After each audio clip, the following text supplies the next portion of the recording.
ఒకేసారి దేశం అంతటా ఏమైపోయింది చెప్పండి, చీకటి అయిపోయింది. మీరు పబ్లిక్ యొక్క ఆ మైండ్ సెన్స్ మీరు ఒకసారి ఊహించండి. పేతురు గారు రిజరెక్షన్ మెసేజ్ చెప్పే సమయానికి పబ్లిక్ కి కొన్ని వింతల అనుభవాలు ఉన్నాయి. ముఖ్యంగా టౌన్ కి, ఏ టౌన్ అది, జెరూసలేం టౌన్ కి. అరే సరిగ్గా 50 రోజుల క్రితం దేశమంతా చీకటి కమ్మేసి, సరిగ్గా ఇక్కడి నుంచి 50 రోజుల క్రితం ఒకేసారి అన్యాయంగా ఆ మనిషిని చంపేస్తే పెద్ద భూకంపం వచ్చింది. ఆ మనిషిని చంపేసినప్పుడు భూకంపం వచ్చింది. ఆ మనిషి 3వ దినాన్ని తిరిగి లేచినప్పుడు చెప్పండి భూకంపం వచ్చింది. అంటే ఇవి వాళ్ళ కళ్ళ ముందే జరుగుతున్నాయి, ప్రజలకు తెలిసివి. చీకటి కమ్మడం ఏంటి, భూకంపం రావడం ఏంటి, మళ్ళీ రెండవసారి అంటే సుమారు 2 సార్లు భూకంపం వచ్చింది. ఒకటి ఆయన చనిపోయినప్పుడు, 2 ఆయన తిరిగి లేచి, శవాలు లేచాయి, పరిశుద్ధుల శరీరాలు తెర మీదకి వచ్చాయి. ప్రజలందరూ చూస్తుండగా కనబడ్డారు, పరిశుద్ధులు కనబడడం వల్ల వెళ్ళిపోయారు. ఆశ్చర్యమైన కార్యాలు, భూమి వణికిందట, శవాలు లేచాయట, విచిత్రమైన సన్నివేశాలు జరుగుతున్నాయి. ఇలాంటి సన్నివేశాలు జరుగుతున్నప్పుడు సరిగ్గా 2 భూకంపాలు, చీకటి కలగడం, సూర్యుడు అదృశ్యుడైపోవడం, భూమి కదిలింది. భూమి భూకంపం వచ్చిందని ఉండదు, భూమి వణికింది అని ఉంటుంది. ఆ భూమి వణికిందట. ఆ విచిత్రమైన సన్నివేశాలన్నీ జరుగుతున్నప్పుడు పబ్లిక్ ఏం అర్థం కావట్లేదు.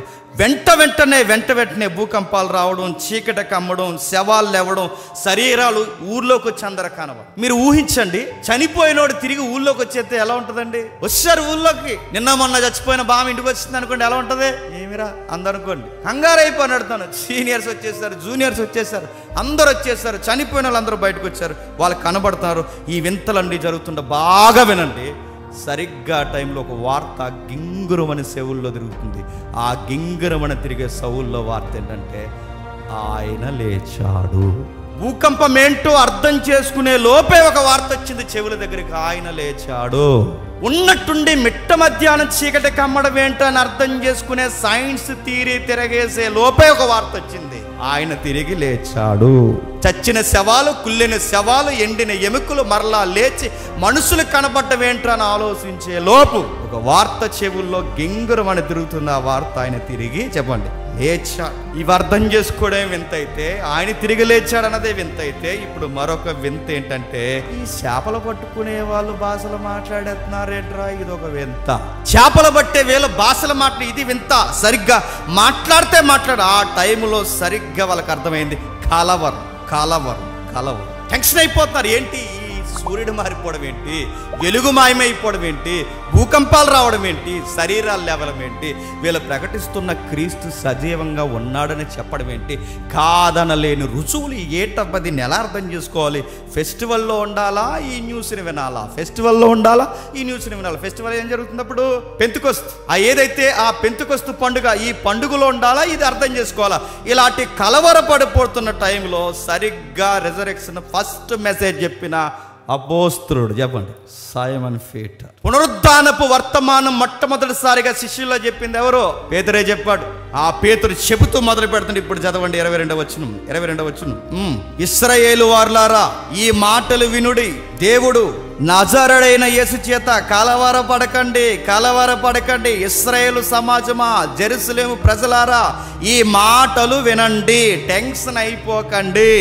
50 రోజుల క్రితం భూకంపం ఎందుకు వచ్చిందో మేము మాట్లాడుతున్న దానికి ఆ భూకంపానికి సంబంధాలు ఉన్నాయి.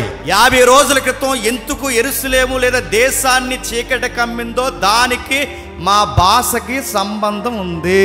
శవాలు ఎందుకు లేచాయో, పరిశుద్ధుడు ఎందుకు లేచాడో, ఈ రోజు మేము ఎందుకింత ధైర్యంగా నిలబడ్డామో దానికి ఒక లింక్ ఉంది. ఆ లింక్నే మేము మాట్లాడుతున్నాం. అటెన్షన్ ప్లీజ్ అని చెప్తున్నాడు. పునరుద్ధానపు మెసేజ్ ఎత్తుతున్నాడు. చూడండి, దేవుడు నజరేయుడైన యేసు చేత అద్భుతాలు, మహత్కార్యాలు, చూసుక్రియలు మీ మధ్యన చేయించి ఆయనను తనను మెప్పు పొందిన వానిగా మీకు కనపరచును. ఇది మీరు కాదనగలరా? 38 సంవత్సరాలు కోనేరు కాలవ దగ్గర పడున్న ఆ వృద్ధుడు యొక్క వదాంతం మనకు తెలియదా? 38 సంవత్సరాలు. ఆ కోనేరుకి ఒక పేరుంది, బెతెస్దా అనే దానికి ఎబ్రీ శబ్దం ఏంటంటే, బెతెస్దా అంటే కనికరము కలిగిన స్థలం. బాధ ఏంటి చెప్పిన, స్థలం పేరే కనికరం, కానీ అక్కడ ఎవరికి కనికరం ఉండదు. అక్కడికి ఎవరికి కనికరం లేదు. ఎవడు ముందుగా దూకేద్దామా అని గవర్నమెంట్ హాస్పిటల్ కన్నా ఎక్కువైపోతుందంట. అక్కడ రోగులు, ఇక్కడ రోగులు, అక్కడ రోగులు. 1 సంవత్సరం కాదు, 2 సంవత్సరాలు కాదు, వారం కాదు, నెల కాదు, సంవత్సరం కాదు, 38 సంవత్సరాల నుంచి ఆ వృద్ధుడు అక్కడే ఉన్నాడు అని ఒక్కడు కూడా జాలి లేదండి, ఒక్కడు కూడానే. అలాంటి వాణి దగ్గరికి వచ్చి నువ్వు శుద్ధుడు ఒకటి నీకు ఇష్టమా అంటే అతగాడు అన్నాడు, అవును నాకు ఇష్టమే. నీ పరుపు ఎత్తుకున్నాడు అనగానే లేవలేని వాడు, పడిపోయిన వాడు. నేను అనుకుంటున్నాను ఆయన వ్యాధి వయసే 38 సంవత్సరాలు అయితే సుమారు ఆయనకు ఒక 20 ఏళ్ళు కలిపినా లేదా ఒక 30 ఏళ్ళు కలిపినా సుమారు ఒక వృద్ధాప్యానికి దగ్గరకు ఉన్న పెద్ద ఆయన చూసి కూడా జాలి రాలేదంటే ఎంత గొడ్డు ప్రపంచం చూడండి. ఈ వండర్ కాదనగలరా?